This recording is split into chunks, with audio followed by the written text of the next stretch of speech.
E de acordo com a Sociedade Brasileira de Pneumologia e Tisiologia, estima-se que 20 milhões de brasileiros sofram de asma. Por ser um problema tão comum a tantas pessoas, vamos tirar a partir de agora as dúvidas com a alergologista, doutora Maria Fernanda Malaman. Bom dia, doutora, seja bem-vinda. Bom dia. E a gente já pergunta, já começa definindo a asma, né? A gente falou aí sobre tabagismo, tem relação, quais são esses sintomas que identificam e, claro, dão esse diagnóstico. Bom dia. Bom dia a todos.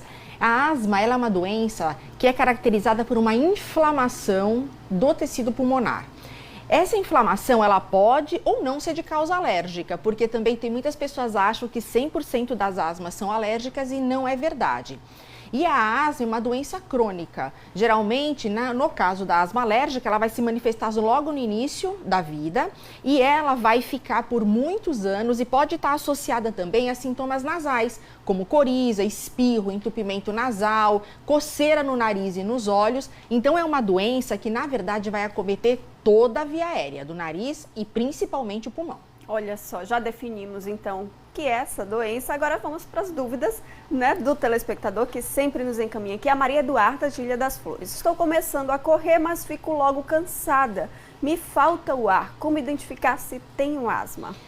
Isso é uma dúvida muito importante, isso acontece com bastante frequência, que é a asma induzida pelo exercício. Então, tem pessoas que têm função pulmonar totalmente normal, mas se fazem um exercício, desencadeiam os sintomas. Ela deve procurar um profissional, porque existem exames específicos que diagnosticam essa doença e existe um tratamento também específico, que vai melhorar a qualidade de vida dela e vai fazer com que ela faça exercícios extremamente extenuantes. Nós temos campeões olímpicos que são portadores de asma e levam uma vida totalmente normal. E então, importante, assim como tantas outras doenças, o exercício físico, a prática da atividade física é importante também na asma. Exatamente, ela é extremamente importante e nós estimulamos a atividade física em pacientes portadores de asma. Ótimo. Vamos aqui para mais uma pergunta então, doutora?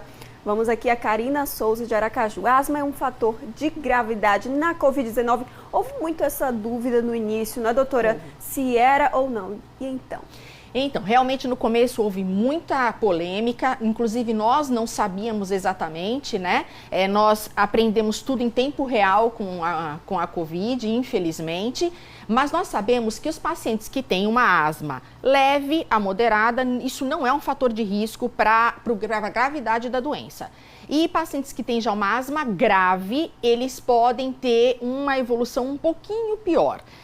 O que é mais importante em relação à asma? Não pare o seu tratamento. O tratamento preventivo da asma é a chave para que você não tenha uma piora dos sintomas caso contraia o coronavírus ou qualquer outro vírus, porque toda infecção viral respiratória pode piorar os sintomas da asma. Perfeito, boa colocação. Então, é preciso cuidado sempre e manter então esse tratamento, né, doutora? Vamos para cá, mais uma pergunta do nosso telespectador. Sandra Matos, de Campo do Brito, que pode ser o causador de uma crise de asma? Tem como prevenir essa crise, doutora? Tem. Na verdade, a chave do tratamento é prevenir os sintomas, não tratar somente as crises. Então, várias coisas podem desencadear uma crise. No caso de uma asma alérgica, o contato com um alérgeno, poeira, um epitélio de animal, pode causar uma crise. Além disso, alterações de clima, cheiros fortes. Na verdade, a infecção viral também é um fator extremamente importante. Nós sabemos que é um dos principais fatores desencadeantes de crise de asma. E prevenir é o melhor remédio, sempre. Então, procurar um médico, ele vai tentar identificar naquele paciente quais são os principais desencadeantes e fazer toda uma série de orientações para que você tenha uma vida totalmente normal. Ótimo, estou amando aqui, muito bem esclarecedoras as suas dúvidas, né? E aí chegou já uma pergunta aqui ao vivo, pergunta do nosso telespectador e pergunta muito boa. Tive asma durante toda a infância, chegando a ficar internado na UTI, na maioria das vezes, no momento de crise, não é? Aos 13 anos foi quando tive a última crise. Hoje, tenho 43 anos, faço corridas diárias de 5 a 10 quilômetros e não sinto dificuldade nenhuma. Será que com esses anos as crises, né, podem voltar? Eu, Adriano Campos, da Barra dos Coqueiros. Muito obrigada, Adriano. Bom dia, Adriano. Eu acho que essa consideração que você fez é de extrema valia para nós. Grande parte dos pacientes com asma melhora, né? Eles desenvolvem o quadro na infância e vão melhorando até o início, até a infância e a adolescência. E ela pode voltar? Sim, ela pode voltar. Então, mesmo que você esteja bem sem sintomas, é importante que de vez em quando consulte um médico para ver como anda a sua função pulmonar. Mantenha a prática de exercícios físicos, isso é extremamente importante, mas sempre monitore. O paciente que teve asma na infância, e também é importante que nós consideremos se existe também algum sintoma nasal, ele seja acompanhado sempre para que no futuro a gente possa prevenir, inclusive, que se essa doença voltar, ela não volte de uma forma tão intensa. Porque é muito comum, Samara, que as pessoas se adaptem aos sintomas. Então, esses sintomas eles podem voltar de forma gradual e você vai se adaptando gradativamente e aí você não percebe, até que num momento você tem uma crise mais intensa. Que bom que ela está no caminho certo, fazendo aí, praticando atividade física, viu? Parabéns para você. E olha, tem gente em São Paulo, Sergipano está em São Paulo acompanhando a gente, viu? Que maravilha. E aqui é paulista, né? Minha terra. Aqui, já acolhemos a doutora aqui em Sergipe, é o Genivaldo Alves. Muito obrigada, viu, Genivaldo, pela sua participação, ele aqui mandando um abraço pra gente. Mas vamos aqui para mais uma pergunta na nossa tela. Tem pergunta da Ana Glória, lá em Japaratuba. Tem rinite alérgica. A asma pode estar associada? E aí?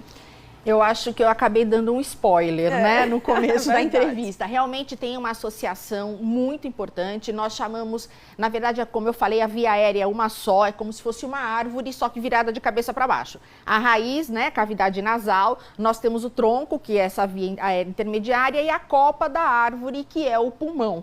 Então, esse processo inflamatório, ele acomete a via aérea como um todo. Então, sem dúvida alguma, a rinite alérgica, ela está associada à asma, e nós sabemos que mais ou menos 30% dos pacientes que só têm rinite alérgica, sem nenhuma queixa pulmonar, quando nós vamos fazer os exames, nós conseguimos detectar algumas alterações pulmonares. Então, para que nós possamos controlar os sintomas pulmonares, é primordial o controle dos sintomas nasais. Se nós não controlarmos a rinite, o paciente não vai melhorar da asma. Eita, e quem sofre com rinite, como eu, que já sofri muito mais, sabe bem o que é isso, né? Todo o sistema respiratório, quando quem é alérgico, então, enfim.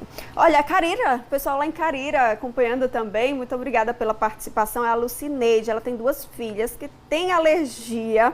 E aí depois tem um cansaço. Será que é coronavírus? Ela fica nessa dúvida. Isso é uma dúvida cruel e eventualmente até os profissionais de saúde realmente têm essas dúvidas, né? Por isso que nós, primeiro que se houver uma crise um pouco mais intensa, realmente procure fazer o exame para detectar se realmente é o coronavírus ou não. Mas o tratamento preventivo, como eu falei anteriormente, é fundamental. O paciente que está controlado da rinite, ele não vai ter crises, então esse fator de confusão já não existe. Ótimo, perfeito, está esclarecido. Vamos para mais uma pergunta aqui na tela? Vamos para mais uma pergunta do nosso telespectador, Adriana Freitas, em Aracaju. Toda pessoa que tem asma depende da bombinha a vida inteira? Esse também é um medo, né? Então, a asma, ela vem com um estigma muito grande, né? Essa doença, essa palavra asma é uma doença que traz muito estigma e muito preconceito. Bombinha é um nome um pouco pejorativo, né? Que são aqueles dispositivos inalatórios que nós utilizamos para levar a medicação até o pulmão. Então, os conceitos mais modernos de tratamento da asma são que as medicações sejam utilizadas via inalatória. Porque se você toma um comprimido, o comprimido ele vai para o corpo todo, né? Ele vai para rim, fígado, orelha, cabelo. Mas se você está utilizando só uma medicação inalatória, ela está tratando somente o órgão que está doente, com baixa absorção e pouquíssimos efeitos colaterais. Então, esse dispositivo inalatório que nós utilizamos para tratar a asma e levar a medicação até o pulmão, são dispositivos e medicações extremamente seguras. Não causa, não faz mal para o coração, não vicia, não acontece. Como a asma é uma doença crônica, da mesma forma que a hipertensão e o diabetes, ela precisa de uma medicação que seja utilizada diariamente para controle. Não significa que se você parar a medicação e voltar a ter crise, você está viciado no remédio. O paciente que tem hipertensão e para o remédio e a pressão sobe, não é porque ele está viciado no remédio, é porque ele precisa daquilo para controle. Então, não significa que você vai precisar disso para o resto da vida. Esse uso e os sintomas, eles são monitorados constantemente pelo seu médico e esse uso, ele é totalmente monitorado e intermitente. Não significa necessariamente que você vai usar para o resto da vida, mas eventualmente pode acontecer. Muitas perguntas aí, mas vamos aqui para a tela. Daqui a pouquinho a gente vê que tem muita gente perguntando, muita gente participando, viu, doutora? Que bom. Que bom isso. Olha, quem fuma pode desenvolver a asma, a gente falou aqui logo no início, né? Tivemos uma matéria, é a Samanta Ferreira de Itabaiana. Samanta, na verdade, a doença causada pelo cigarro não é asma, né? É uma doença que nós chamamos de doença pulmonar obstrutiva crônica, é uma outra entidade. Mas o tabagismo, ele piora sim a asma e existem muitos trabalhos mostrando que pessoas que são tabagistas passivos, ou seja, convivem com outras pessoas que são tabagistas e têm asma, vão ter um pior prognóstico em relação ao seu tratamento. Outros estudos mostram também que um dos fatores de risco para o desenvolvimento de asma é a exposição ao tabaco nos primeiros anos de vida em crianças. Então, quando o pai ou a mãe é tabagista e aquela criança pequenininha convive com isso desde o início, isso piora a função pulmonar dessa criança ao longo dos anos. Então, cigarro, como a minha colega Ana Paula Argolo falou na matéria anterior, não, cigarro nós temos que banir da nossa sociedade. Pois é, porque não só o fumante, mas também aquele fumante passivo sofre com essa situação. Tem a Kika Morena dos Olhos d'Água, olha só, ela do município de Barra dos Coqueiros. Não posso sentir cheiro forte com produto de limpeza, poeira, passo o dia inteiro com espirros e sem fôlego. Pode ser asma? Pode. Então, provavelmente o que tem acontecendo aí, né, que eu falei anteriormente, é uma doença da via respiratória toda, então a crise da rinite muito intensa pode acabar levando realmente a uma crise de asma. Você tem que procurar um profissional para fazer esse diagnóstico de forma mais correta. Perfeito, doutora. Vamos para mais uma pergunta aqui na tela do BG. O estresse pode piorar a asma? Fabiano Cardoso, de Cristinápolis. Fabiano, sim. Isso pode acontecer sim. Nós sabemos que a asma ela é uma doença multifatorial, né? Existem várias coisas que podem piorar e existe sim uma correlação. Nós não sabemos exatamente, algumas coisas nós já sabemos do ponto de vista científico, mas inclusive nos grandes serviços de pneumologia e alergia do país, nós temos inclusive psicólogos próprios para que nós possamos intervir nessa questão psicológica e do estresse. E como a gente tem, né, sido diagnosticado com estresse durante a pandemia, com né, certeza. Doutora? Infelizmente. Vamos para mais uma pergunta aqui na tela do BG. Temos a última aqui, o Arthur Costa Laranjeiras. Qual o melhor tratamento para a asma? A doença desaparece com a idade? Arthur, é uma pergunta interessante. Não existe um tratamento só para asma, né?